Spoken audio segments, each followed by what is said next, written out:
kebaikan tersebut sebagaimana orang yang mengamalkan kebaikan-kebaikan tersebut. Tema yang akan kita angkat pada siang hari ini selama kurang lebih 1 jam ke depan adalah dengan judul menata amal agar maksimal di bulan Ramadan. Menata amal agar maksimal di bulan Ramadan.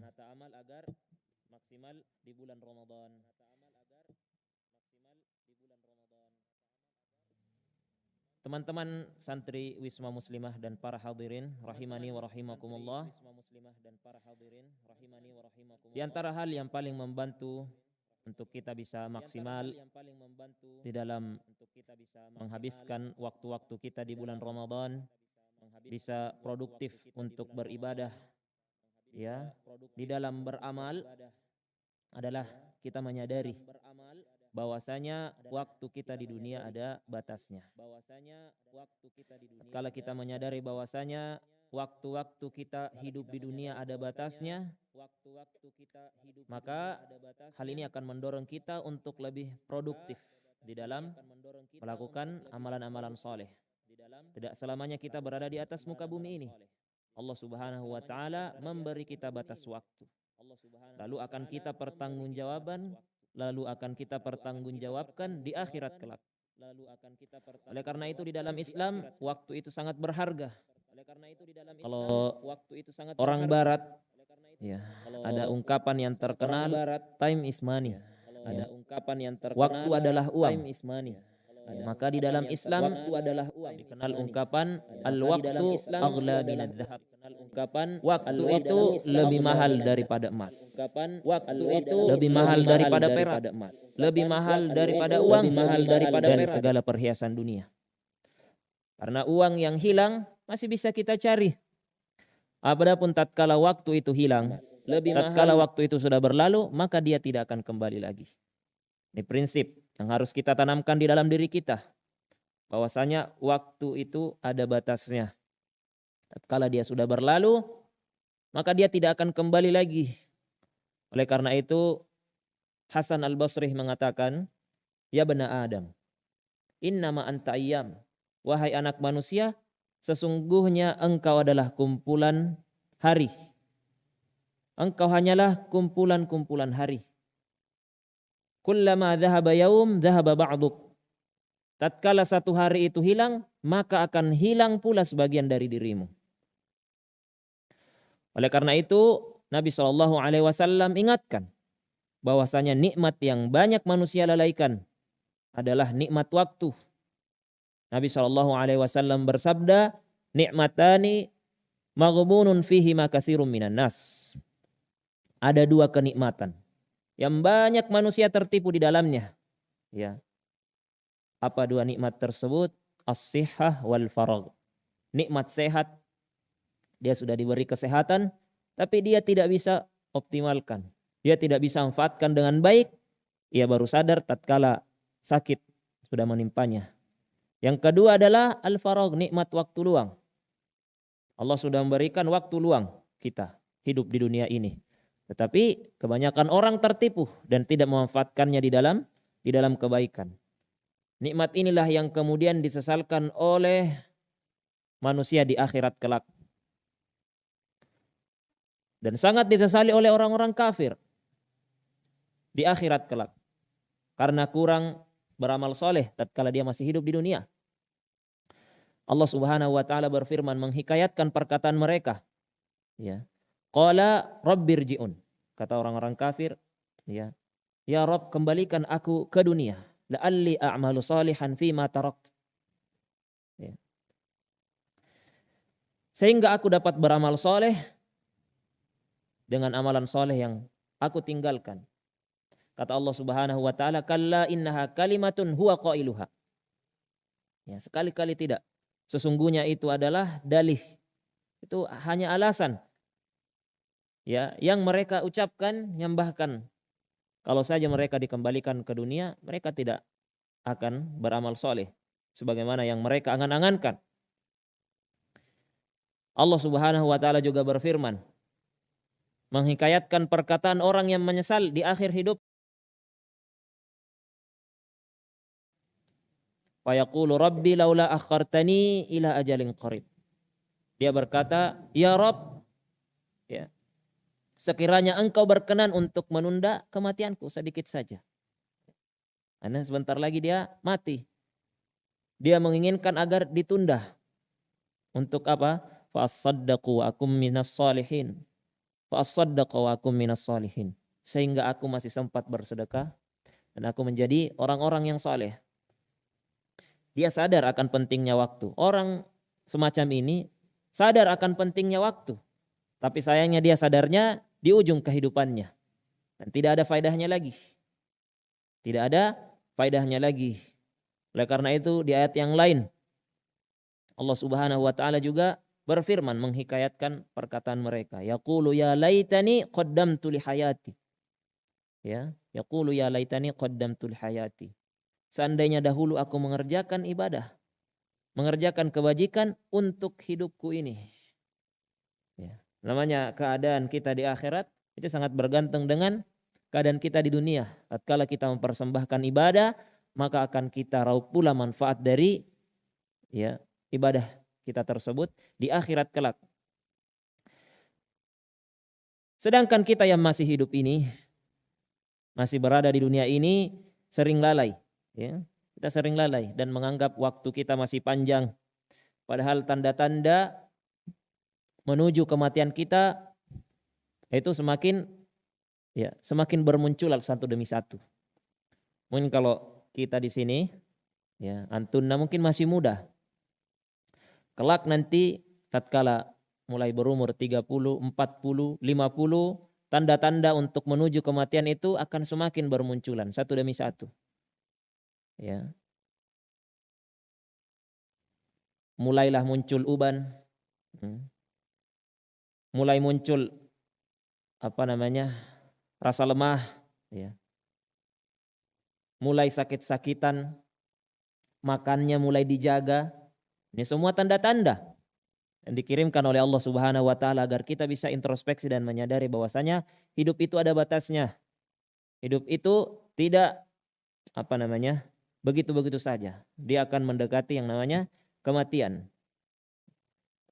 Maka pembicaraan kita ini adalah sebagai muqaddimah ya tentang pentingnya memanfaatkan waktu. Karena kalau kita berbicara tentang memaksimalkan amalan ya, maka itu erat kaitannya dengan waktu. Agar amal kita bisa efektif, maka kita juga harus bisa mengefektifkan waktu kita. Kapan kita menghargai waktu, insya Allah kita akan bisa produktif di dalam beramal. Ya, kita dapati sebagian orang di bulan Ramadan malah menghabiskan waktu. Ya, seakan-akan dia bingung mau ngapain. Ya. Bulan Ramadan waktunya terasa panjang sehingga dia habiskan waktu jalan ke sana kemari, ngabuburit, ya, jalan-jalan pagi. Kalau tempat saya banyak pemuda-pemudi, kalau pagi jalan-jalan ke pantai misalnya. Sore jalan-jalan ke pantai lagi, ngabuburit. Pokoknya yang penting nongkrong bersama dengan kawan-kawan. Seakan-akan dia punya waktu yang sangat lapang. Ya. Malam dihabiskan untuk begadang. Ya. Siang dihabiskan untuk tidur. Siang dihabiskan untuk tidur. Ya. Mudah-mudahan kita tidak termasuk ya dalam golongan orang-orang yang menghabiskan waktu seperti ini. Ini tentu menjadi bahan introspeksi untuk kita semua. Padahal bulan Ramadan ya, hanya singkat. Setiap detiknya itu punya nilai berkah yang luar biasa. Dan setiap detiknya mempengaruhi keadaan kita di alam barzakh kelak dan di akhirat kita kelak. Demikian. Ini pentingnya untuk kita memaksimalkan waktu-waktu kita, detik-detik berharga yang ada batasnya di bulan Ramadan kelak. Dan secara umum selama kita hidup di muka bumi ini maupun di luar Ramadan. Nah, masalahnya sekarang saya berbicara di depan antunna yang punya kesibukan. Punya kesibukan, saya sadari bahwasanya antunna ya sebagian besar mahasiswa ya, atau mungkin ada yang sudah bekerja, bukan pengangguran. Bukan pengangguran yang bingung menghabiskan waktunya untuk apa. Sedangkan Ramadan itu tidak bisa kita jadikan alasan untuk berhenti dari aktivitas bekerja. Tidak bisa kita jadikan alasan untuk berhenti kuliah misalnya. Dengan alasan untuk memaksimalkan Ramadan dengan berbagai ibadah. Karena para salaf sejak dahulu kala, walaupun Ramadan tiba, sebagian di antara mereka tetap bekerja. Walaupun sebagian yang lain fokus untuk beribadah. Ketika Anda bekerja atau ketika Anda kuliah, yang insya Allah itu merupakan sebuah amalan soleh, maka waktu untuk berduaan dengan Allah Subhanahu wa Ta'ala tentu akan berkurang. Waktu untuk sholat akan berkurang. Karena sebagian waktu kita gunakan untuk kuliah misalnya. Kuliah tidak libur selama bulan Ramadan. Waktu untuk membaca zikir pagi petang menjadi berkurang. Ya. Terpotong oleh waktu-waktu yang kita habiskan untuk mencari nafkah misalnya. Bagi para suami. Atau untuk bekerja, atau untuk kuliah, dan aktivitas-aktivitas lainnya. Ya. Sehingga dari sini maksud saya,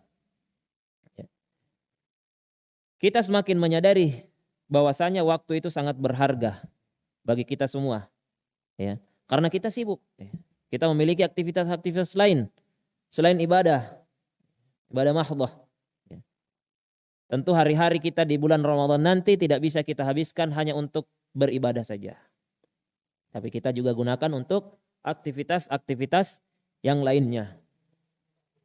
Ya.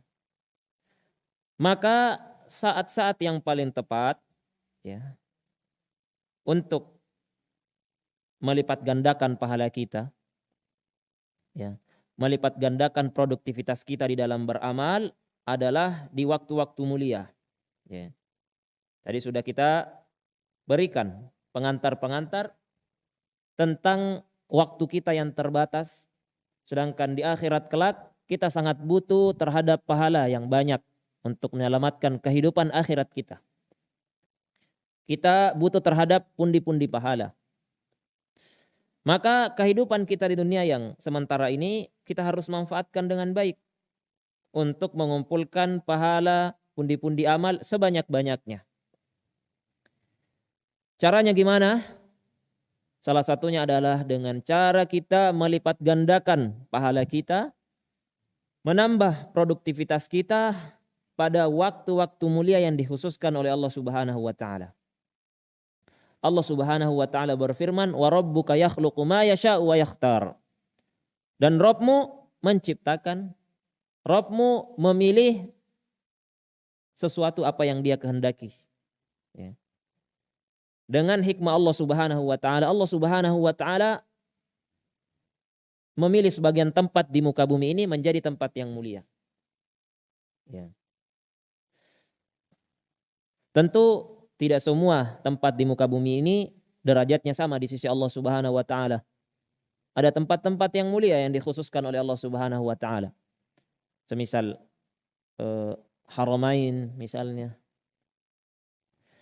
Mekah, Masjidil Haram, yang mana sholat di Masjidil Haram adalah 100.000 kali lipat dibandingkan dengan sholat di masjid-masjid yang lainnya. Kota Madinah dengan Masjid Nabawi, yang mana sholat di Masjid Nabawi 1000 kali lipat dibandingkan dengan sholat di masjid-masjid yang lainnya. Ya.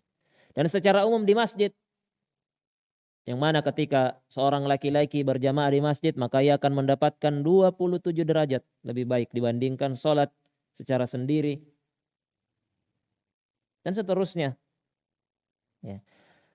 Dan dengan hikmah Allah Subhanahu wa Ta'ala, Allah Subhanahu wa Ta'ala memilih sebagian orang, ya, sehingga lebih mulia dibandingkan dengan manusia-manusia lainnya. Allah Subhanahu wa Ta'ala melihat hati, ya, hati-hati manusia. Dan Allah Subhanahu wa Ta'ala menemukan hati yang paling baik ada pada hati Muhammad sallallahu alaihi wasallam. Dipilihlah beliau sebagai seorang nabi dan rasul terakhir di muka bumi ini. Setelah itu Allah Subhanahu wa Ta'ala melihat kembali hati-hati, ya, manusia, maka dipilihlah para sahabat sebagai hati-hati yang baik, yang siap untuk menerima berbagai macam rintangan, siap untuk mendampingi Nabi Shallallahu Alaihi Wasallam. Allah Subhanahu Wa Taala memilih itu semua, sifatnya tidak gambling, tidak asal-asalan sebagaimana yang terjadi pada manusia. Karena ada kaidah masyiatullah maqrunatun bil hikmah. Keinginan Allah Subhanahu Wa Taala itu mesti selalu bergandengan dengan hikmah Allah Subhanahu Wa Taala. Allah Subhanahu Wa Taala juga menghendaki orang yang akan Dia beri hidayah tidak gambling, tidak gambling. Orang yang diberi hidayah oleh Allah Subhanahu Wa Taala itu tidak gambling, tapi pasti sudah berdasarkan hikmah besar dari Allah Subhanahu Wa Taala. Siapa yang berhak untuk mendapatkan hidayah adalah mereka yang mencari hidayah, mereka yang meniti jalan, yang ingin menjadi baik, yang ingin hijrah. Itulah yang akan diberi hidayah oleh Allah Subhanahu Wa Taala. Dengan hikmah Allah Subhanahu Wa Taala pula, Allah Subhanahu Wa Taala mengkhususkan sebagian waktu menjadi lebih mulia dibandingkan waktu-waktu lainnya. Allah Subhanahu Wa Taala memilih bulan Ramadan di antara 12 bulan. Allah Subhanahu Wa Taala memilih 4 bulan haram. Kemudian Allah Subhanahu Wa Taala memilih 10 hari terakhir dari bulan Ramadan. Lalu Allah Subhanahu Wa Taala memilih 1 malam yang lebih baik daripada 1000 bulan. Karena itu ada yang disebut dengan al-mawasim, musim-musim. Musim-musim ketaatan. Ada, sepanjang waktu kita ada namanya musim-musim ketaatan yang akan datang silih berganti. Ibarat kalau di dunia dalam hal duniawi, ada namanya musim keuntungan. Musim keuntungan. Sepanjang waktu itu mungkin bisa kita katakan tidak sepanjang waktu itu bisa menghasilkan keuntungan. Ada musim-musim khusus, ada waktu-waktu khusus di mana orang jadi rajin untuk beli pakaian misalnya. Misalnya menjelang lebaran, menjelang akhir tahun biasanya banyak orang untuk membeli pakaian misalnya. Menjelang tahun ajaran baru banyak orang beli alat-alat tulis. Tapi kalau di waktu-waktu yang lainnya tidak. Maka seorang bisnismen, seorang pengusaha, seorang penjual, dia akan bisa melihat waktu-waktu potensial tersebut untuk menjual, untuk memasarkan dagangannya dan seterusnya. Pasti akan disiapkan. Pasti akan dibuatkan strategi-strategi marketing untuk membuat barang dagangannya menjadi laku khusus pada waktu-waktu tersebut. Berbeda dengan waktu-waktu yang lainnya mungkin biasa saja, tapi tatkala waktu-waktu khusus itu datang, dia akan maksimalkan dengan baik. Kenapa? Karena mereka tahu bahwasanya pada waktu tersebut ada keuntungan yang jelas. Maka tatkala kita berbicara tentang al-mawasim, musim-musim pahala, seorang muslim yang baik, seorang muslim yang cerdas, tentunya dia tidak akan membiarkan musim tersebut terlewat begitu saja, berlalu begitu saja, sementara pahala sedang diobral oleh Allah Subhanahu Wa Taala. Bayangkan dengan amal yang sedikit, ketika dilakukan pada waktu-waktu khusus tersebut, pahalanya dilipat gandakan oleh Allah Subhanahu Wa Taala. Maka sungguh merugi apabila kita tidak memanfaatkan musim-musim tersebut. Dan di antara musim yang Allah pilih, waktu yang Allah pilih adalah bulan Ramadan, yang sebentar lagi akan menyapa kita. Allahumma ballighna Ramadan, ya Allah sampaikanlah kami pada bulan Ramadan. Allah Subhanahu Wa Taala telah mengkondisikan bulan tersebut dengan berbagai macam keutamaan, kemuliaan, dan kebaikan yang membuat kita semakin bersemangat untuk beribadah. Betapa banyak hadis-hadis Nabi SAW yang membicarakan tentang keutamaan nilai dari bulan Ramadan. Nabi SAW bersabda, "Idza jaa Ramadan." Apabila Ramadan telah datang, futihat abwabul jannah. Maka pintu-pintu surga dibuka. Kita dimudahkan oleh Allah Subhanahu wa taala untuk berbuat kebaikan yang menjadi sebab untuk dimasukkan ke dalam surga. Wa ghulliqat abwabun nar. Pintu-pintu neraka ditutup. Allah Subhanahu wa taala cenderung menyulitkan hambanya. Walaupun tetap bisa. Tapi jalan-jalan itu kemudian berkurang untuk melakukan kemaksiatan. Di mana kemaksiatan itu sarana untuk menjerumuskan ke dalam neraka. Wasuffidatis syayatin. Dan setan-setan itu dibelenggu. Setan-setan dibelenggu sehingga aktivitasnya tidak bebas untuk mengganggu manusia sebagaimana bebasnya ia di luar bulan Ramadan. Ini keutamaan Ramadan. Setan-setan dibelenggu. Karena manusia itu tatkala dia berbuat maksiat, berbuat dosa atau meninggalkan amalan soleh, ada dua faktor yang mempengaruhinya. Yang pertama faktor eksternal, itulah kemudian dengan godaan syaitan yang terkutuk, yang senantiasa mengajak manusia untuk mengikuti jejak-jejak langkahnya.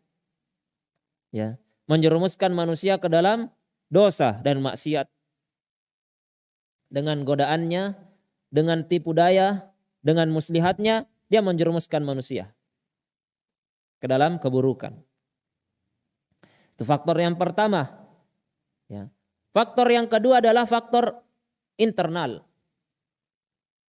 yang bersumber dari dalam jiwa-jiwa manusia itu sendiri. Karena namanya jiwa manusia, dia cenderung mengajak kepada keburukan. Allah Subhanahu wa taala berfirman, "Innan nafsa la'ammaratun bis-su'." Sesungguhnya jiwa itu dia cenderung memerintahkan kepada keburukan.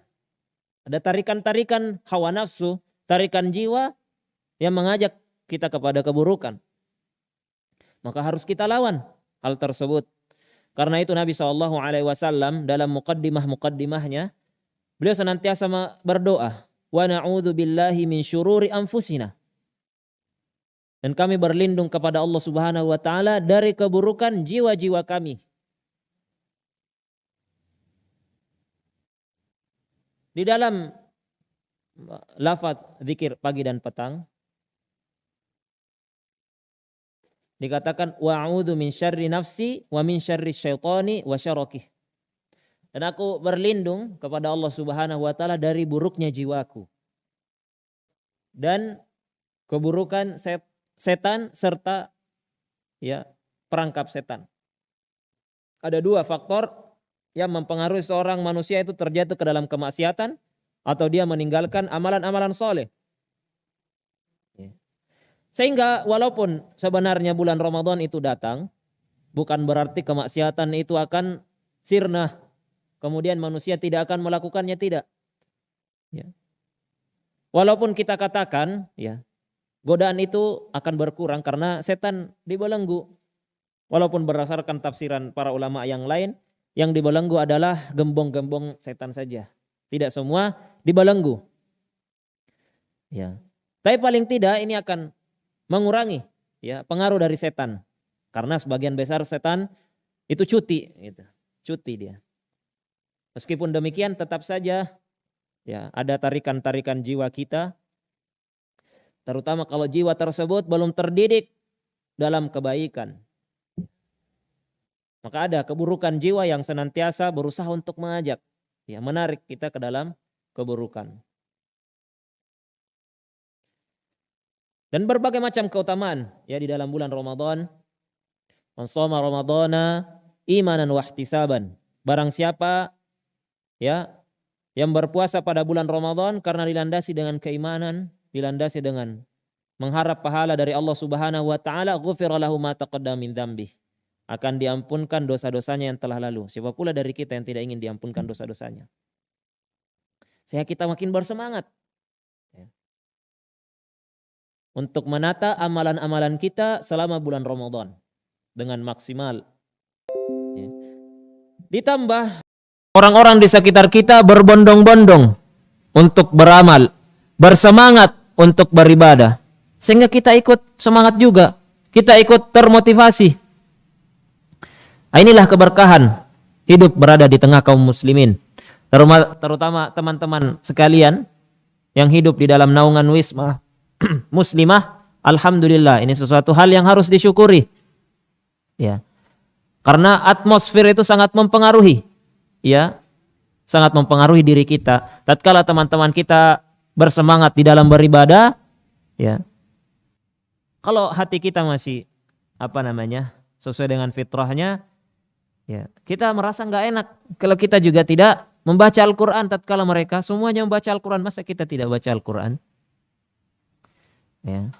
Mereka sholat, ya, kita juga ikut sholat. Mereka berangkat majelis ilmu, pengajian, misalnya barang-barang berangkat kajian Ustadz Aris, misalnya Dal Asri. Ada 10 penghuni Wisma, 9 ikut, masa yang satu tidak ikut? Akan terpengaruh. Nah, inilah bentuk keberkahan berada di tengah kaum muslimin, ya. Teman-teman berada di lingkungan Pogung yang notabene alhamdulillah Allah mudahkan masyarakat untuk al-iqbal, ya, ila syariah, menghadap kepada syariat, mudah untuk diajak ke masjid, mudah diajak melakukan kebaikan, sehingga kita ikut termotivasi dengan atmosfer tersebut, ya, atmosfer kebaikan tersebut. Intinya Allah Subhanahu wa taala sedang mengkondisikan bulan Ramadan ini, ya. Kalau kita tidak semangat, maka kapan lagi? Kan sederhananya begitu. Kalau di bulan Ramadan kita tidak semangat, maka kapan lagi akan semangat? Karena itu seorang penyair berkata, "Idza lam tatib fi thaybatin inda tayyibin bihi thaybatun tabat fa aina tatibu." Kalau engkau tidak baik, ya, di kota Madinah, yang di kota Madinah tersebut ada nabi, seseorang yang baik, ya, yang dengannya Madinah menjadi baik, maka di mana lagi kamu akan baik? Kan begitu. Tinggal di Madinah saja masih ada nabi di tengah-tengah manusia, itu tidak bisa menjadi orang baik. Maka mau baik seperti apa lagi? Orang munafik yang tinggal di tengah-tengah Nabi SAW itu tetap saja munafik, kafir. Kemudian apa yang diharapkan kalau mereka tidak tinggal di kota Madinah? Ya. Sama kita katakan dengan bulan Ramadan. Kalau kita tidak semangat di bulan Ramadan, yang mana Allah Subhanahu wa taala telah mengkondisikannya dengan sebaik-baiknya, Allah telah menjanjikan dengan berbagai macam keutamaan dan kemuliaan, lantas kita tidak semangat, maka mau semangat kapan lagi? Mau semangat kapan lagi? Manusia-manusia yang ada di sekitar kita juga mulai tersibukkan kembali dengan aktivitas duniawinya. Oleh karena itu hendaknya seorang muslim dan muslimah selalu merenungkan tentang dirinya. Ya. Waktu itu terus bergulir, waktu itu terus berjalan, sementara waktu kita masing-masing terbatas, ada ajalnya. Ya. Maka waktu yang sedikit yang kita miliki, ya, hendaknya kita kenali dengan baik. Kita kenali dengan baik waktu-waktu kita. Kiranya amalan apa yang bisa kita sisipkan di tengah aktivitas kita. Amalan apa yang bisa kita lakukan di tengah kesibukan kita. Tentu tidak semua amal bisa kita raih, bisa kita lakukan. Ya. Karena kita bukan para salaf yang benar-benar bersemangat di dalam beramal. Ya. Fattaqullaha mastata'tum, maka bertakwalah kepada Allah Subhanahu wa taala semampu kalian. Kalau kita lihat para salaf, nah, Kita yakin ya. Ini bukan suudzon, tapi kita yakin bahwasanya kita tidak akan bisa mencontohnya. Para salaf setiap hari khatam di bulan Ramadan.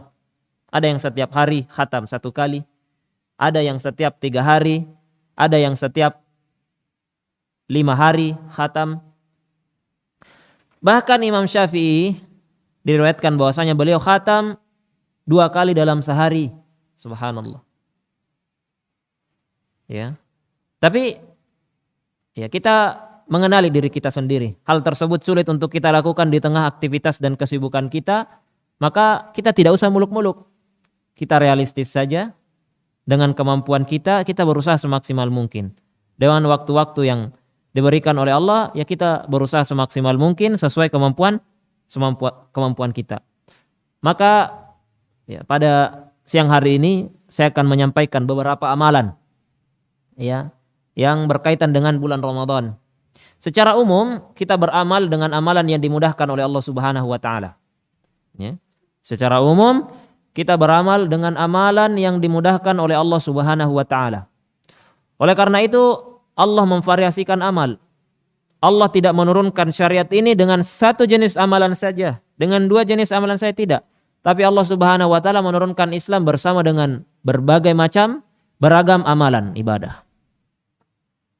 Ya. Karena tidak semua orang bisa mengamalkan ya ibadah A B C semuanya, tidak. Ya. Tapi ada yang Allah mudahkan untuk mengamalkan amalan A, ada yang Allah mudahkan untuk mengamalkan amalan B, ada yang Allah mudahkan mengamalkan amalan C.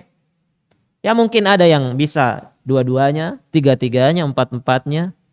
Tapi kaidahnya umumnya manusia tidak bisa untuk mengambil semua jenis amalan tersebut. Maka lihatlah apa yang dimudahkan oleh Allah Subhanahu wa taala pada diri kita. Tatkala kita bisa melihat potensi amalan yang ada pada diri kita, maka maksimalkan hal tersebut. Optimalkan potensi tersebut.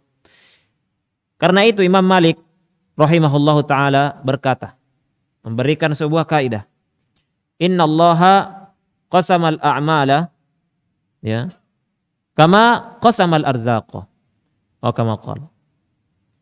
Sesungguhnya Allah Subhanahu wa taala membagi-bagi amalan sebagaimana Allah membagi-bagi rezeki.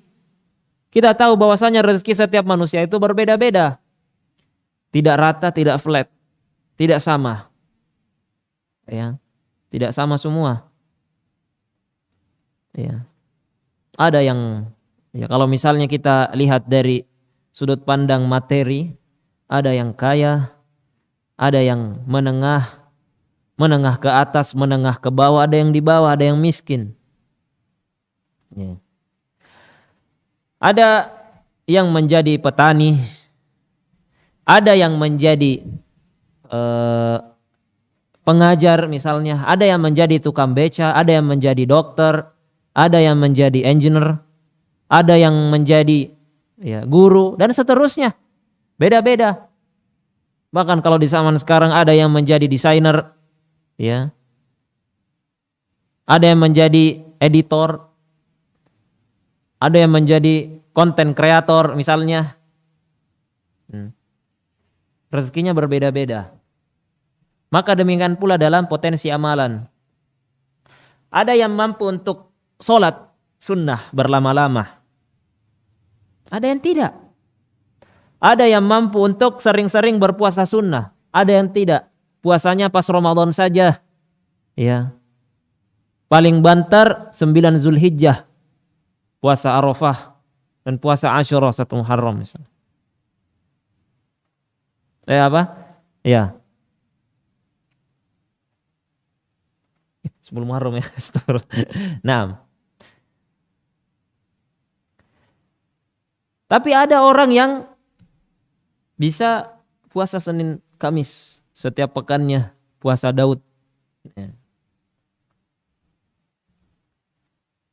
Ada juga yang mampu untuk bersedekah karena diberikan kelapangan harta oleh Allah Subhanahu wa taala. Ya. Ada yang mampu untuk baca Quran. Ya. Ya.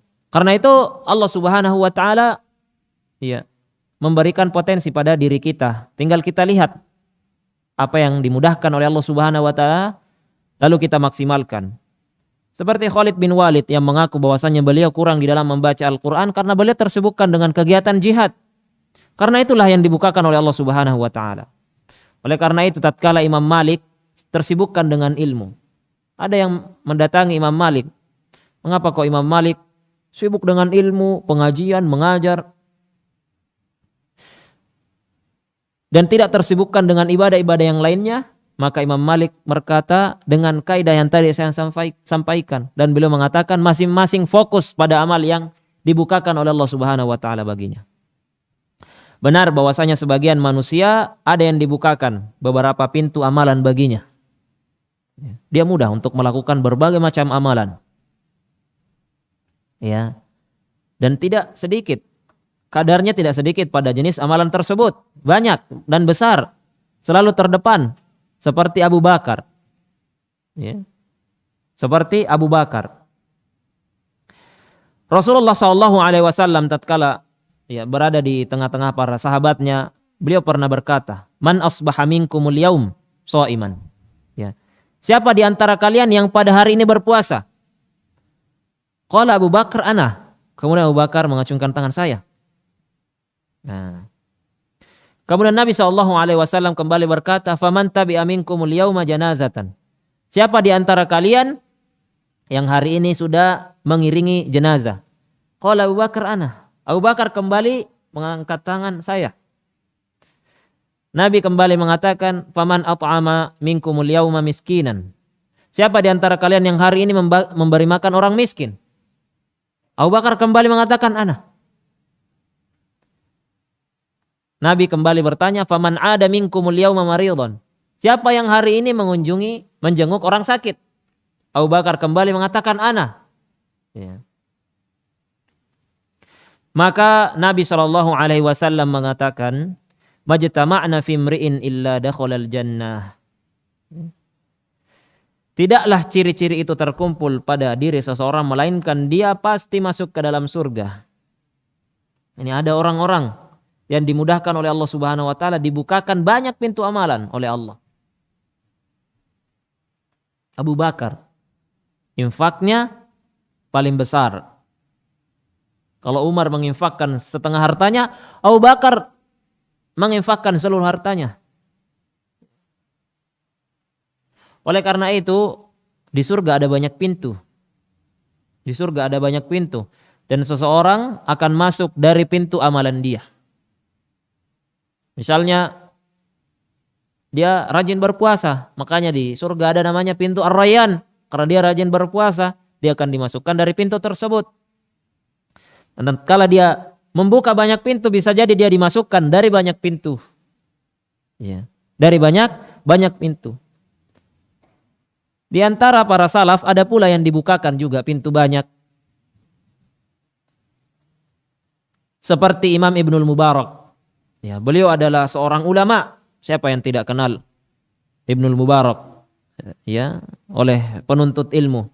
Sering kita dapati perkataan-perkataan beliau. Mau'izah dan nasihat dari beliau. Imam Ibnul Mubarak, seorang ulama, ahli hadis. Beliau juga seorang mujahid yang berangkat berperang tatkala kaum muslimin sedang dalam agenda peperangan. Beliau juga orang yang memiliki harta sehingga rajin bersedekah. Subhanallah. Ya. Tapi kita katakan tidak semua orang bisa demikian. Di antara kita pun itu berbeda-beda. Ada akhwat yang rajin berpuasa. Ada akhwat yang rajin sholat.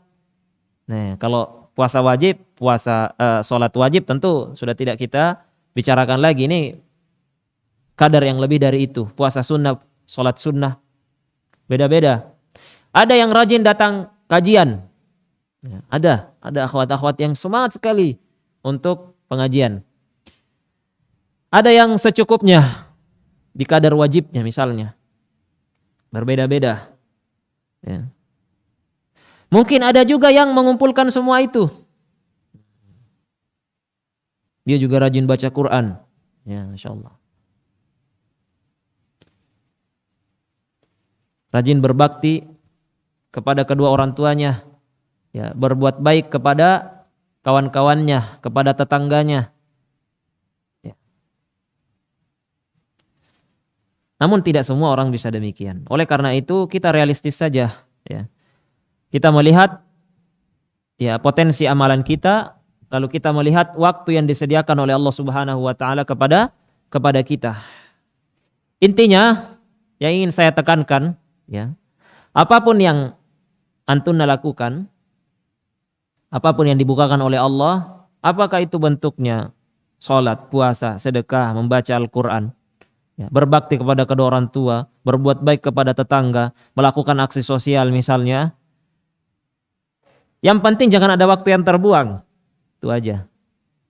Jangan ada waktu yang terbuang. Kita usahakan untuk benar-benar memanfaatkan waktu tersebut dengan sebaik-baiknya. Umur kita semakin berkurang, semakin habis menuju kematian kita, ya. Jangan habiskan lagi untuk nonton sinetron berjam-jam, menonton berita pertikaian, ya, atau acara-acara gosip, ria, ya. Terutama nanti di bulan Ramadan, ya. Ya sudahlah, minimal bulan Ramadan kita benar-benar maksimalkan, ya. Jangan lagi kita habiskan dengan kesia-siaan. Nantilah ada waktunya misalnya. Ya khusus bulan Ramadan ya fokus. Nanti kalau nggak tahan misalnya, bukan berarti saya mengizinkan apa segala macam, ya. Tapi maksud saya minimal bulan Ramadan, ya. Kita benar-benar maksimalkan. Yang lain nantilah ada waktunya, ya. Nantilah ada waktunya, ya. Ya maka saya akan menyampaikan beberapa amalan, ya, yang bisa kita maksimalkan di bulan Ramadan. Kalau bisa semua walhamdulillah. Atau kalau kita tidak bisa ya kita memilih yang kita sanggup. Intinya yang penting jangan buang-buang waktu. Kalau kita malas, kita ingat kita sudah tua, kita ingat dosa-dosa kita ingat bulan Ramadan Allah Subhanahu wa taala sedang mengobrol pahala.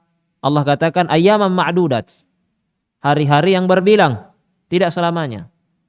Jika kita bertemu dengan bulan Ramadan, belum tentu kita bertemu dengan bulan Ramadan selanjutnya. Jangan sampai kita menyesal di hari kiamat kelak karena membuang waktu-waktu kita. Ya. Saya dan antunna ini sudah sering lalai dan membuang-buang waktu. Ya, tapi usahakan jangan, ya, di bulan Ramadan. Amalan yang pertama, ya. Sebentar, ya.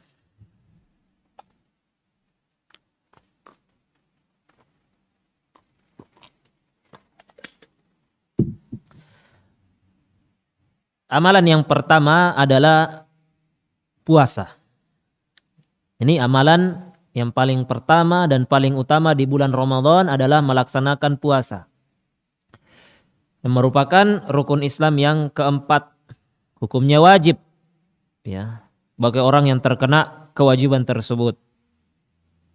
Bagi orang Islam, ya, dan mukallaf. Ya. Semua kita yang hadir di pengajian ini dan yang tidak hadir mengetahui akan kewajiban berpuasa Ramadan. Ya. Namun yang perlu kita ingat bahwasanya puasa antara satu orang dengan orang yang lainnya itu nilainya berbeda-beda.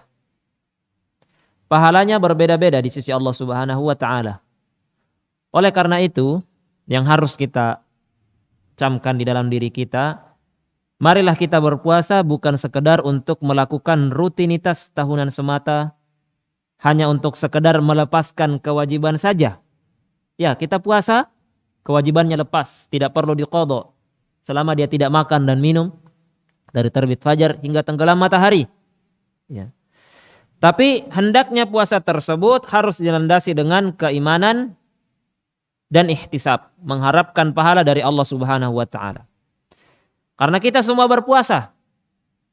Sejak kecil, alhamdulillah kita diajarkan oleh orang tua kita untuk berpuasa. Semua orang-orang di sekitar kita berpuasa, kecuali yang tidak, ya. Ya. Tetapi tidak semua orang ihtisab. Tidak semua orang menghadirkan ihtisab di dalam dirinya. Sedangkan kata Nabi SAW, man shoma Ramadhana imanan wahtisaban. Untuk mendapatkan keutamaan, ghufira lahu ma taqaddama min dzambi, diampunkan dosa-dosanya yang telah lalu, maka dia harus melaksanakan puasanya dengan keimanan. Artinya dia meyakini akan kewajiban puasa tersebut disyariatkan oleh Allah Subhanahu wa taala dan ihtisab, mengharap pahala. Ya. Ihtisab artinya mengharapkan pahala. Tetapi secara khusus dimaksudkan bahwasanya puasa itu bukan sekedar dilaksanakan sebagai rutinitas belaka, sebagai suatu adat kebiasaan misalnya. Ya. Imam Al-Khattabi rahimahullahu taala mengatakan, ihtisab yaitu ayyasumahu ala makna raghbah fi thawabihi. Ihtisab itu engkau berpuasa ya karena menginginkan pahalanya. Ya. Thayyibatun nafsuhu. Hatinya itu senang, ya, senang menjalaninya. Bidzalik. Ghairu mustathqilin li siyamihi, tidak merasa berat dengan puasa tersebut. Wala mustatilin li ayyamihi. Ya, dan tidak merasa hari-hari menjalani puasa tersebut panjang. Ini ihtisab. Artinya di dalam diri kita hadirkan perasaan ingin meraih pahala dari Allah Subhanahu wa taala dengan ibadah puasa tersebut. Kita menjalaninya dengan bahagia, ya, dengan lapang, hati yang lapang. Ya. Kita tidak merasa berat.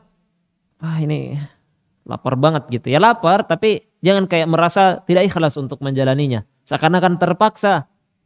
Ya. Dan merasa panjang. Wah, setiap saat melihat jam, ini kok panjang sekali.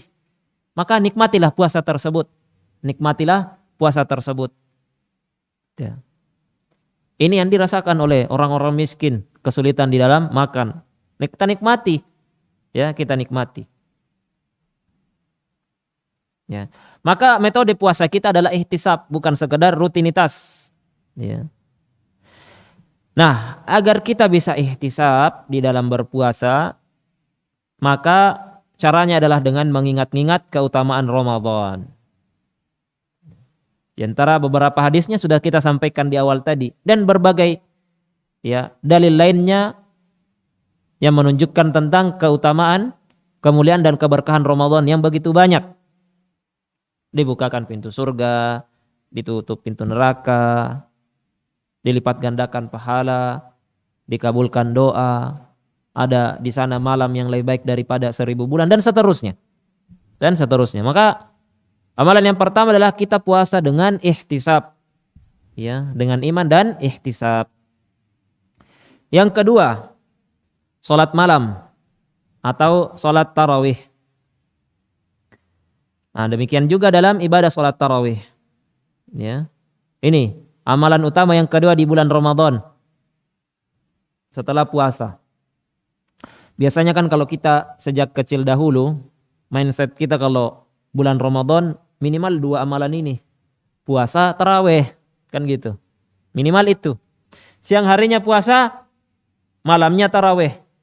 Besoknya lagi bangun sahur, puasa, buka, tarawih. Besok sahur, puasa, buka, tarawih. Itu aja. Nih, minimal 2 amalan ini. Ini amalan yang kedua yang utama di bulan Ramadan. Sama dengan puasa, hendaknya sholat malam kita, sholat tarawih kita landasi dengan keimanan dan ihtisab. Agar kita bisa mendapatkan keutamaan yang besar. Nabi SAW juga bersabda, "Man qama Ramadhana." Barang siapa yang berdiri menunaikan sholat di bulan Ramadan, imanan wa ihtisaban, ghufira lahu ma taqaddama min dzambi. Karena beriman dan ihtisab, maka akan diampunkan dosa-dosanya yang telah lalu. Iya. Seorang muslimah juga tidak mengapa untuk menghadiri sholat tarawih di masjid selama ya terhindar dari fitnah. Apakah dirinya yang terhindar dari fitnah ataukah laki-laki yang terhindar dari fitnah dirinya? Maka tidak mengapa seorang muslimah ya untuk berangkat menuju masjid. Tentu saja yang paling diutamakan adalah seorang laki-laki, seorang muslim. Dia melangkahkan kakinya menuju masjid. Dia hadirkan perasaan setiap kali dia melangkahkan kaki akan bertambah kebaikan. Setiap kali dia melangkahkan kaki akan dihapuskan dosa-dosanya. Dihapuskan kejelekannya. Tentu ini keutamaan yang sangat besar ya apabila kita merenunginya. Amalan yang ketiga adalah amalan sedekah. Sedekah. Ibnu Abbas radhiyallahu anhuma, sahabat Nabi sallallahu alaihi wasallam, menceritakan tentang kedermawanan Nabi sallallahu alaihi wasallam di bulan Ramadan. Kata beliau, "Kana Rasulullah sallallahu alaihi wasallam ajwadan nas." Rasulullah sallallahu alaihi wasallam adalah orang yang paling dermawan. Wa kana ajwadu ma yakunu fi Ramadan. Dan beliau dermawan lagi, beliau lebih dermawan lagi di bulan Ramadan. Insyaallah. Bahkan kata Ibnu Abbas radhiyallahu anhuma, Rasul sallallahu alaihi wasallam ajwadu bil khairi minar rihil mursalah.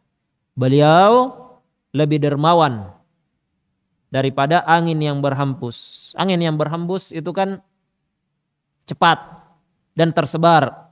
Nah ini Nabi lebih cepat, lebih tersebar.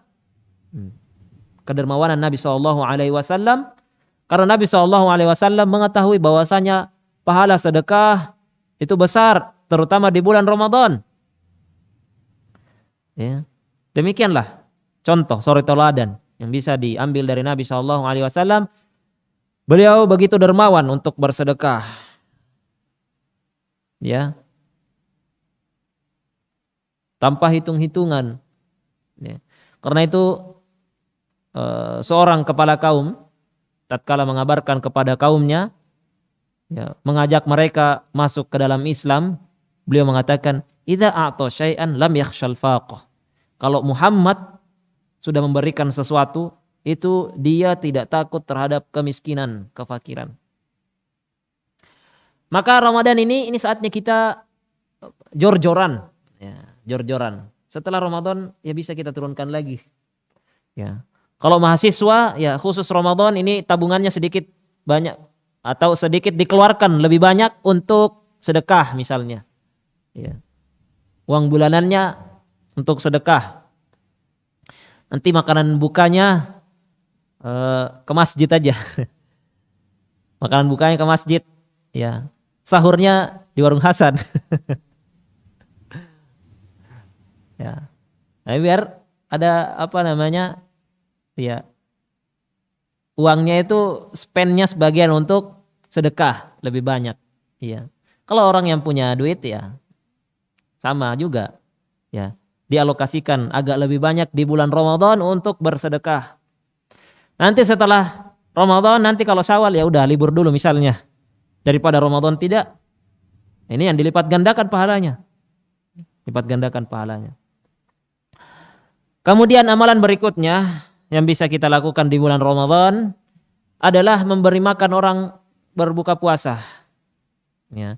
Ini salah satu bentuk sedekah yang paling afdol di bulan Ramadan. Sangat afdol di bulan Ramadan adalah memberi makan orang yang berbuka puasa. Kalau kita punya kelebihan harta, jangan kita sia-siakan. Salah satunya alokasikan untuk jenis sedekah ini. Ya. Alhamdulillah semua masjid di Pogung itu sudah ada alokasinya untuk ini. Ataukah di pesantren-pesantren di kota Yogyakarta dan sekitarnya banyak. Ya, open donasi untuk buka puasa.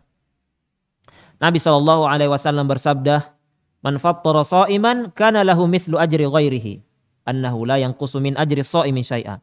Barang siapa yang memberi makan buka puasa orang yang berpuasa, maka ia akan mendapatkan semisal pahala orang yang puasa tersebut. Ya. Tanpa mengurangi pahala orang yang berpuasa itu sedikit pun. Misalnya ya,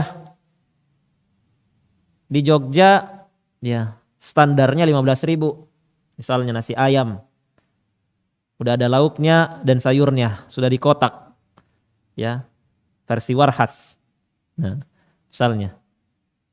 Saya dulu pekan di Warhas. Ya. Sama teman-teman Wisma dulu. Angkat ke Warhas. Ya. Kalau dulu saya di DS ya. Tapi sudah Sudah ini apa namanya? DS depan Konita. Sudah nggak ada lagi sekarang ya. Ada lagi. Nah, biasanya kita bangun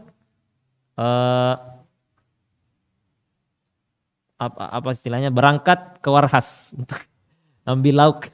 Nanti makan bareng-bareng di DS. Nah. Kita berbicara tentang berbuka puasa. Berbuka puasa. Misalnya di Jogja 15.000 satu porsi. Ya. Kita punya uang lebih. Kita alokasikan untuk 50 orang.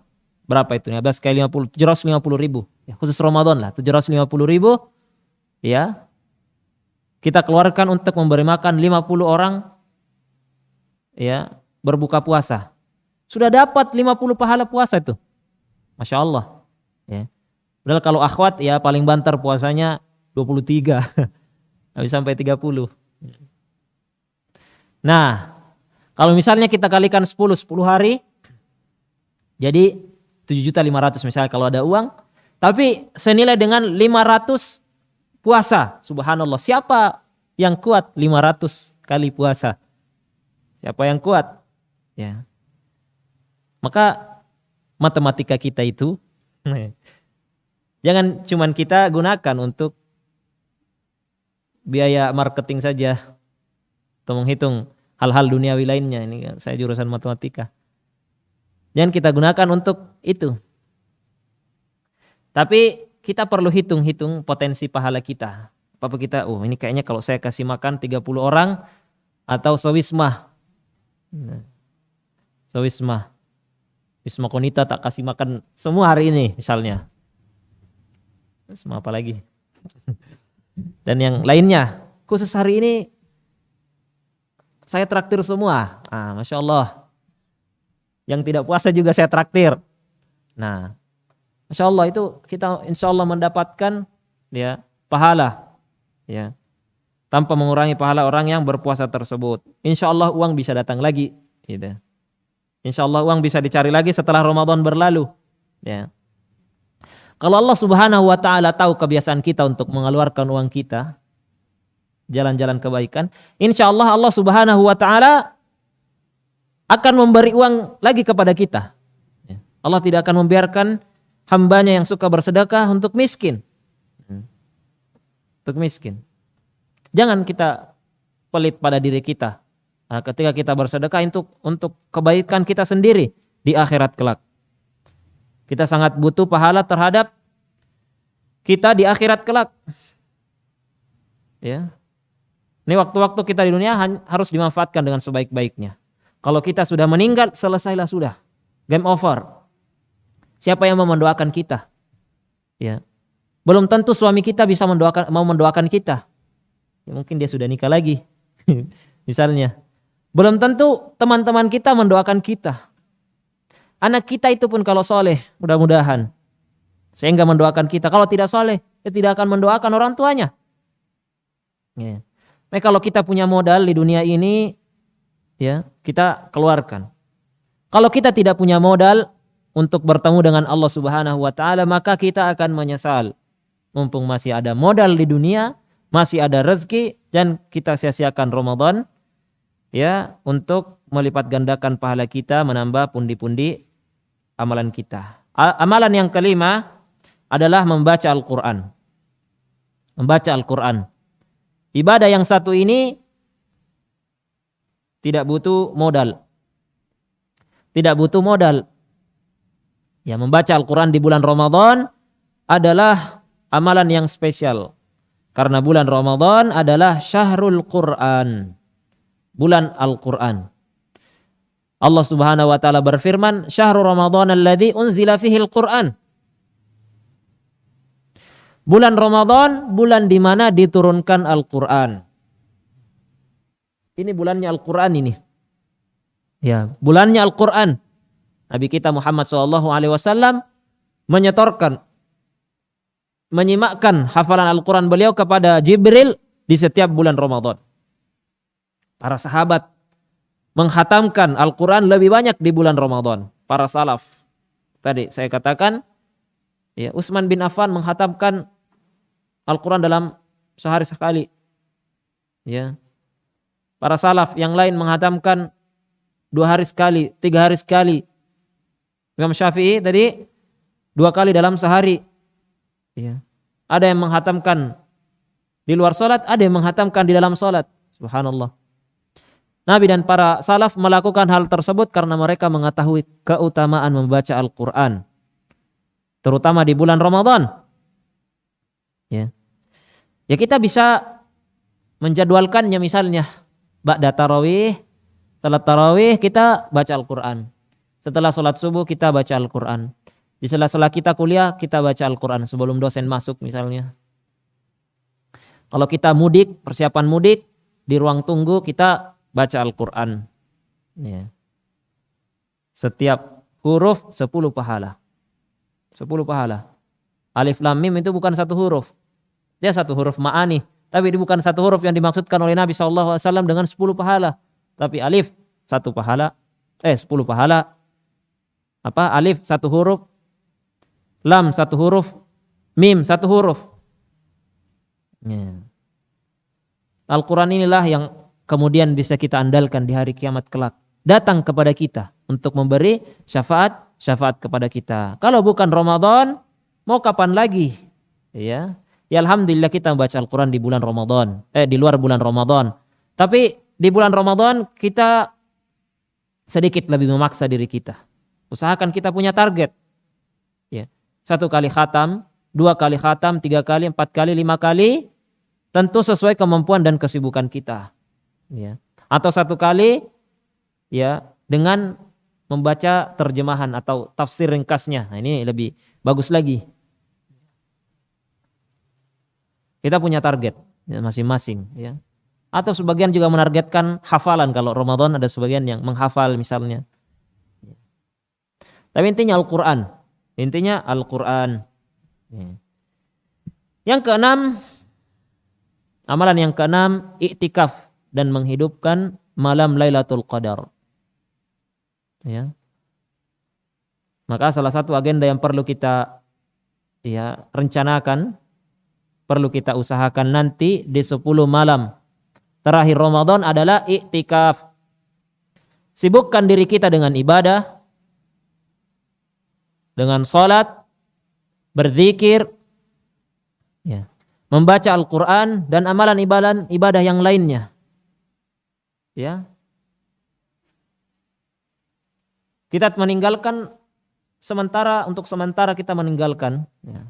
Kalau saya bilang untuk sementara, misalnya minimal kita meninggalkan pekerjaan-pekerjaan duniawi kita, ya, aktivitas-aktivitas yang sia-sia, jangan sibuk main HP, ya. Ya, karena ada juga ya iktikaf itu hanya sekedar berpindah tempat tidur saja. Ada juga. Sama aja. Tidurnya jam 9 bangun jam 4 di masjid. Ya. Nah ini ya iktikaf. Tapi tidak seperti itu iktikaf yang maksimal. Ya, hanya pindah tempat tidur saja. Ya. Terus khusus 10 hari terakhir Ramadan ya tidurnya banyak siang hari misalnya. Karena malam hari kita memburu malam Lailatul Qadar. Kita nggak tahu malam Lailatul Qadar itu malam apa. Nggak tahu kita. Maka cara memburunya adalah dengan menghidupkan 10 malam hari terakhir. Minimal pada ganjil-ganjilnya saja. Ya. Yang mana Lailatul Qadar itu lebih baik daripada 1000 bulan. Ya. 1000 bulan itu 83 tahun lebih. Nah. Nabi SAW juga bersabda, "Man qama Lailatul Qadri," barang siapa yang sholat pada malam Lailatul Qadar imanan wa ihtisaban, karena iman dan ihtisab, ghufira lahu ma taqaddama min dzambi, akan diampunkan dosa-dosanya yang telah lalu. Nah, ya. Banyak amalan ibadah yang bisa kita lakukan ya di malam-malam iktikaf kita, terutama pada malam Lailatul Qadar, bukan hanya sholat, zikir, membaca Al-Quran, ya. Kita juga bisa berbakti. Walaupun belum mudik. Ya, misalnya telepon orang tua pas malam Lailatul Qadar. Bu, ini saya telepon ini karena malam Lailatul Qadar. Nah, biar senilai dengan 1000 kali nelpon ibu. Gitu misalnya. Atau bersedekah setiap malam. Ya. Setiap malam 10 hari terakhir Ramadan bersedekah 10.000. Insya Allah nanti dapatlah itu 10.000 di malam Lailatul Qadar. Ya. Senilai dengan 1.000 kali 10.000, seperti 10 juta lebih. Itu begitu caranya. Ya. Yang ketujuh dan yang terakhir, ya, yang bisa kita sampaikan adalah berdoa. Amalan ketujuh adalah berdoa. Hari-hari di bulan Ramadan adalah hari yang istimewa. Hari yang istimewa. Maka perbanyaklah zikir, istighfar, dan doa kepada Allah Subhanahu wa taala.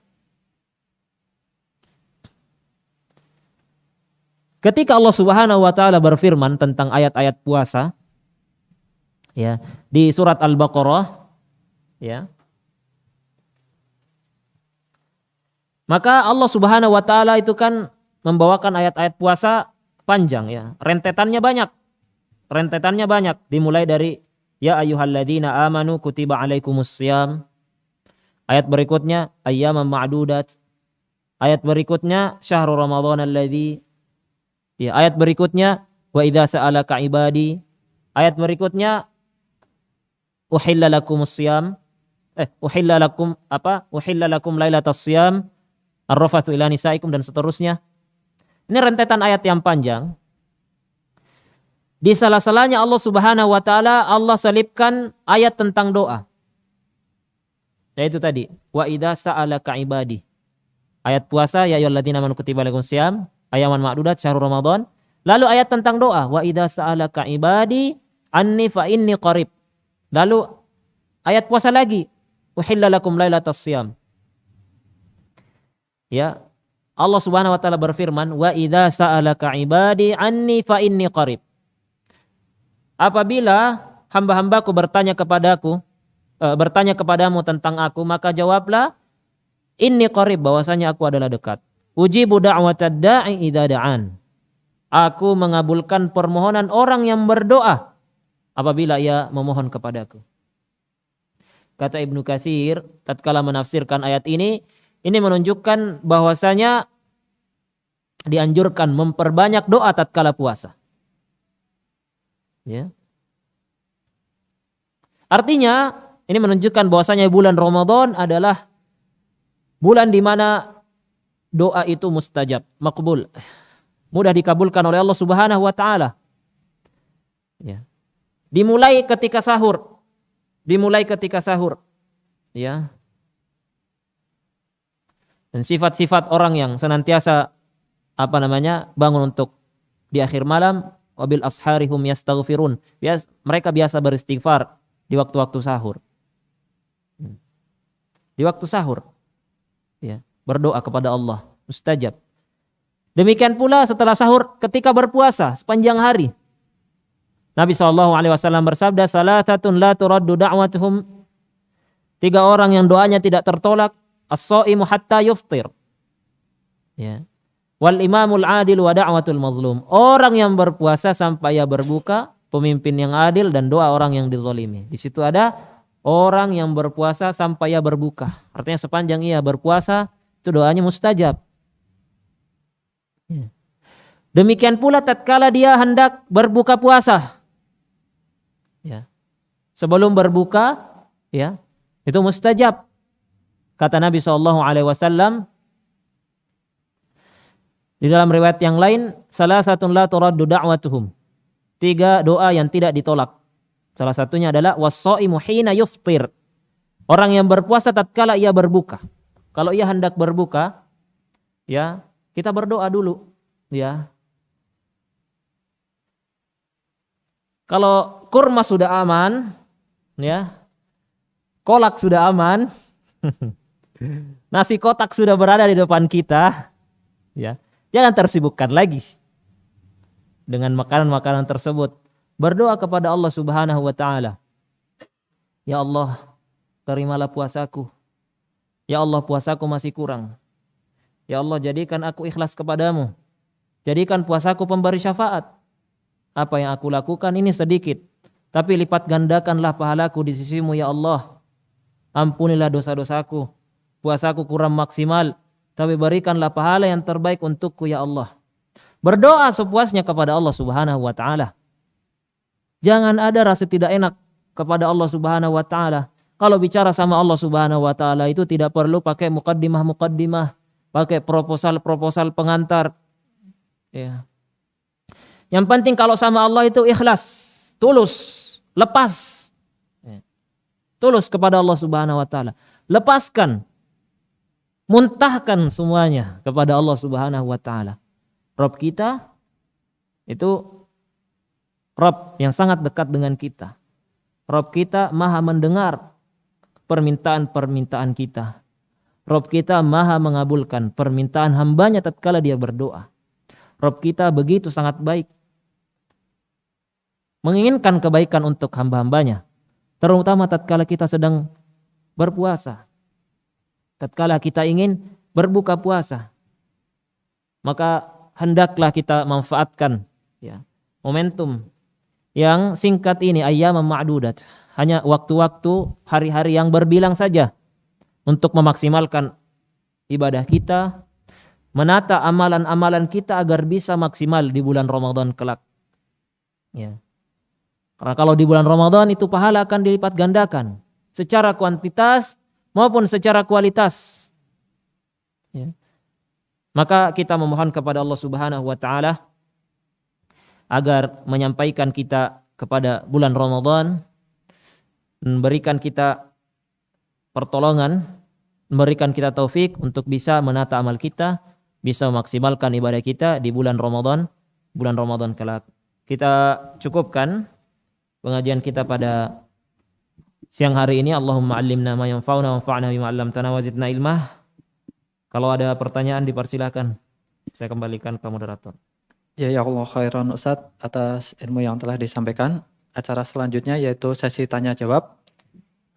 Kami sampaikan kembali terkait pertanyaan dari peserta dapat dikirimkan ke WhatsApp kontak CV Ahwat pada nomor 0895 1244 8822. Kami ulangi 0895 1244 8822. Mungkin dapat kita mulai dengan pertanyaan yang sudah masuk. Assalamualaikum Ustaz, Afan izin bertanya, apakah wajar bagi seorang muslimah beramal dalam hal menjadi seorang peneliti dan dosen di universitas untuk membantu keluarganya menjadi bermanfaat bagi umat? Syukran wa jazakallahu khairan. Iya. Pada asalnya ya pekerjaan-pekerjaan itu hal-hal yang berkaitan dengan duniawi boleh-boleh saja. Yang penting bukan pekerjaan yang haram atau menggunakan barang-barang haram. Ya, tinggal kita jauhi saja segala transaksi yang haram di dalam pekerjaan tersebut, aktivitas-aktivitas haram seperti ikhtilat mungkin ya, berkhalwat, bersentuhan dengan lawan jenis. Ya. Kalau itu semua bisa dihindari, maka mudah-mudahan pekerjaan yang diambil tersebut bisa menjadi ladang pahala. Tentu dengan muslimin tidak masalah ya. Ya, seorang muslimah yang terbaik memang berada di rumahnya, waqarna fi buyutikunna. Tapi ada keadaan-keadaan di mana kita harus memaklumi, terutama di zaman sekarang ya. Seorang muslimah kadang dia dalam tanda kutip terpojokkan dalam suatu keadaan yang mengharuskan untuk dia bekerja di luar rumah ya. Dia juga kesulitan untuk mengambil pekerjaan misalnya dalam rumah, maka pada kondisi-kondisi tertentu tidak masalah. Yang penting tadi rambu-rambu syariat tetap diperhatikan ya. Kalau dia bisa berada di lingkungan muslimah saja maka itu yang terbaik ya. Kalau tidak bisa ya, maka mudah-mudahan Allah Subhanahu wa taala ya memaafkan kesalahan-kesalahan dan meridhoinya. Baik. Lanjut. Kemudian pertanyaan selanjutnya, Assalamualaikum Ustadz, izin bertanya, pada dasarnya perempuan itu lebih baik diam di rumah. Tetapi agar dapat selalu mencarger iman dan selalu produktif dalam beramal soleh, maka saya berusaha sering datang ke majelis-majelis ilmu sehingga saya kemungkinan tiap hari akan keluar rumah. Apakah diperbolehkan? Apakah ada cara lain dalam menjaga keimanan selama bulan Ramadan? Nah, ya enggak masalah ya. Memang hukum asalnya perempuan-perempuan itu di rumah, tapi tatkala dia kesulitan untuk mengakses kebaikan-kebaikan di dalam rumah tersebut, ya maka tidak masalah. Misalnya dia ke majelis ilmu, dia menghadiri majelis ilmu tidak masalah. Yang penting dia menjaga rambu-rambu syariat.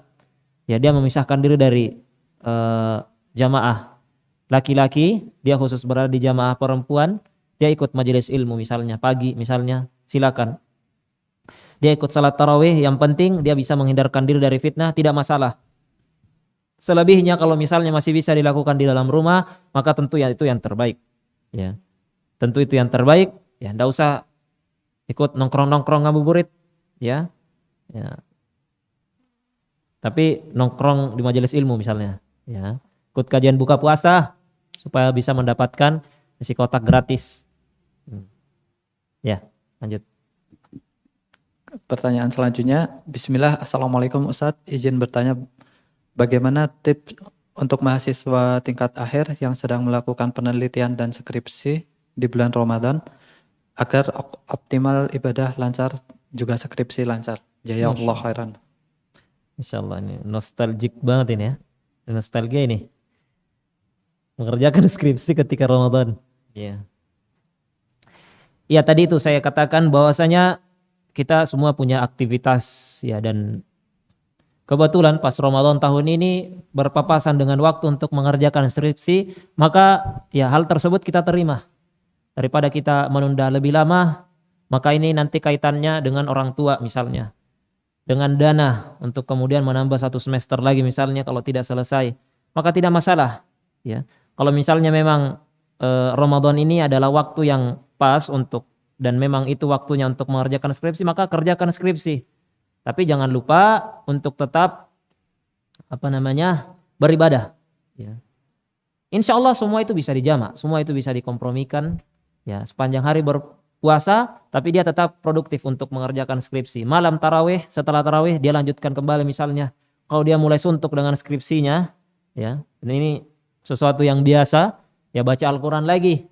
Bahkan mudah-mudahan Ramadan itu bisa malah membuat dia produktif untuk mengerjakan skripsi. Dibantu oleh Allah, ya dia membaca Al-Quran sehingga pikirannya kembali tenang, garap lagi skripsi, ya garap lagi skripsi. Tapi itu tadi perlu di manage, ya perlu di manage, ya dengan baik, ya jangan sampai terlalu tersibukkan juga dengan skripsi, sayang juga, ya sayang juga. Ya insya Allah yang penting kita memanage waktu dengan baik, ya maka insya Allah semua itu bisa dijamak. Ya walaupun nanti dilihat nanti masing-masing kesulitan skripsi orang itu bisa beda-beda, nanti bisa dilihat masing-masing terlebih dahulu. Ya secara umum seperti itu. Pertanyaan selanjutnya, Bismillah, Assalamualaikum warahmatullahi wabarakatuh. Izin bertanya Ustadz, ketika kita memberikan makan kepada orang yang berbuka puasa, tetapi ternyata orang tersebut ketika puasa melakukan kemaksiatan yang menghilangkan pahala puasanya, maka apakah kita tetap mendapatkan pahala puasa tersebut Ustadz? Jazakallahu khairan. Wallahu ta'ala alam. Ya saya kurang paham dengan itu, apakah benar-benar puasa orang tersebut yang makan ataukah istilahnya senilai rata-rata atau seperti apa, wallahu ta'ala alam. Saya kurang tahu. Ya, lanjut. Kemudian pertanyaan selanjutnya, Assalamualaikum Ustadz, izin bertanya, apakah wanita haid itu tidak boleh ikut iktikaf di masjid? Jazakallahu khairan.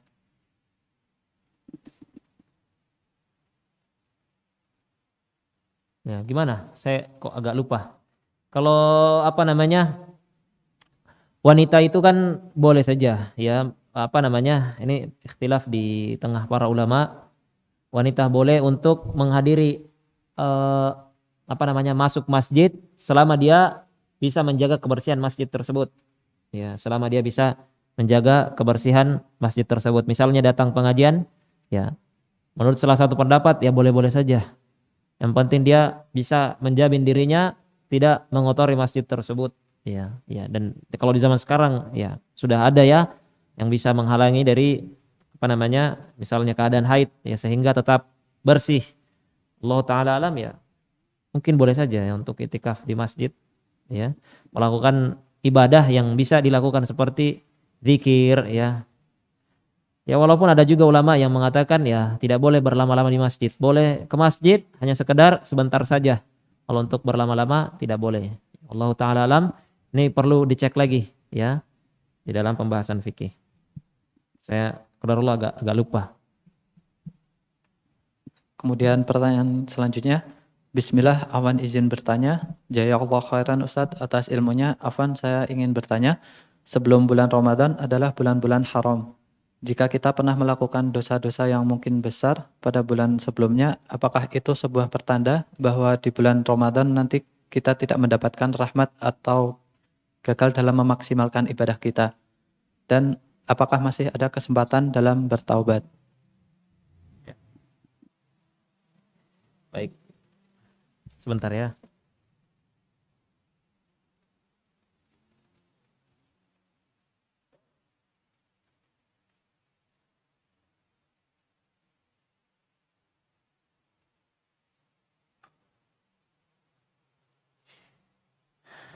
Saya kembali dengan pertanyaan yang sebelumnya ya. Iktikaf bagi wanita haid ini terjadi perbedaan pendapat di kalangan para ulama. Ada yang mengatakan haram dan tidak sah, ada yang mengatakan boleh wanita haid untuk iktikaf. Ya, tetapi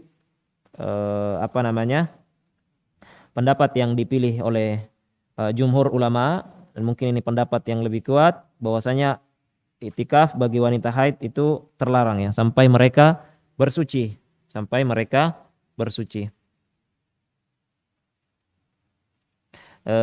Sebentar.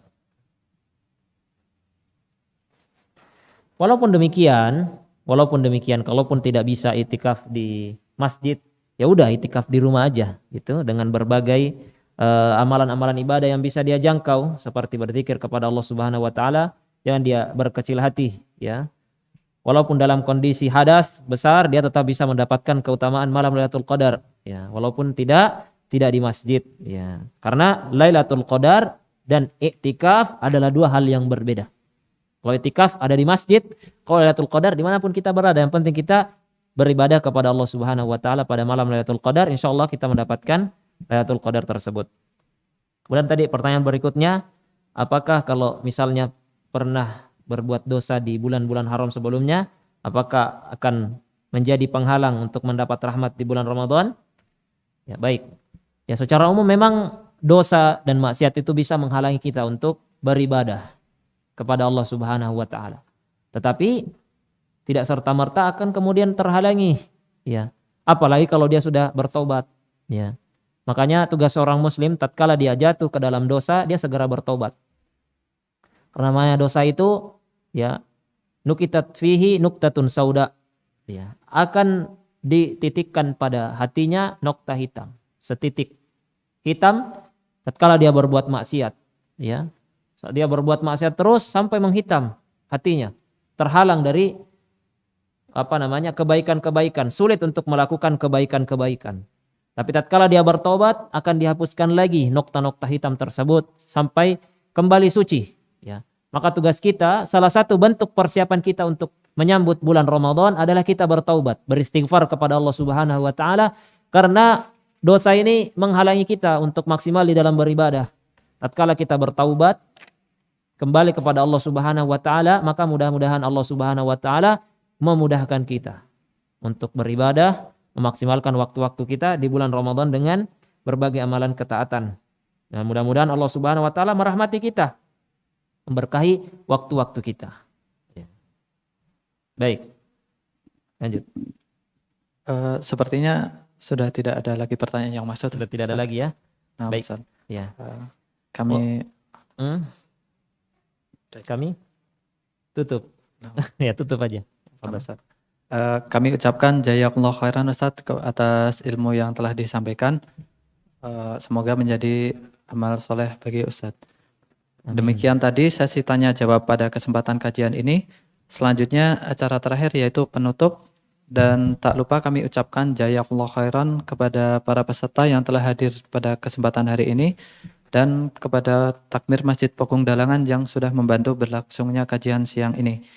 Sebelum kami tutup, mungkin dari saya dan panitia kajian terdapat kekurangan dalam membawakan acara pada siang hari ini. Kami mohon maaf. Mari kita tutup dengan doa kafaratul majelis. Subhanakallahumma wa bihamdika asyhadu an la ilaha illa anta astaghfiruka wa atubu ilaik. Wassalamualaikum